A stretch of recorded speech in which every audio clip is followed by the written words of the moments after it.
Hi అందరికీ. ఇలా చూసారా బ్లౌజ్ ఎలా స్టిచ్ చేశాను. నాకైతే ఈ బ్లౌజ్ అయితే కుట్టడం రాదు. ఫస్ట్ టైం నేను స్టిచ్ చేశాను.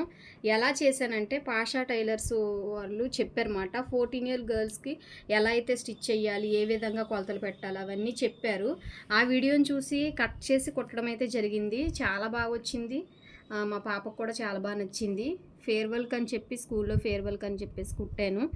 నెక్ సేమే పెట్టారు అన్న కూడా. ఒకటేమో డ్రాప్ నెక్ పెట్టారు, ఒకటి ఈ నెక్ పెట్టారన్నమాట. సేమ్ ఇలాగే నేను కూడా కట్ చేసి కుట్టడం జరిగింది. చాలా బాగుంది. అలాగే ఇది ప్లెయిన్ వచ్చిందనమాట. మొత్తం ఇదంతా ప్లెయిన్ వచ్చింది. ప్లెయిన్ వచ్చిందని ఏం చేశానంటే పౌటంచి తీసి ఇలా అంచు అయితే వేశాను కింద పరినీకి. అలాగే దీనికి కరెక్ట్ మ్యాచింగ్ దొరికిందండి లక్కీలో. నాకైతే ఇది 499 పడింది. ఇది ఈ ఓని చాలా బాగుంది. క్లాత్ కూడా చాలా మెత్తగా చాలా స్మూత్గా అయితే ఉంది.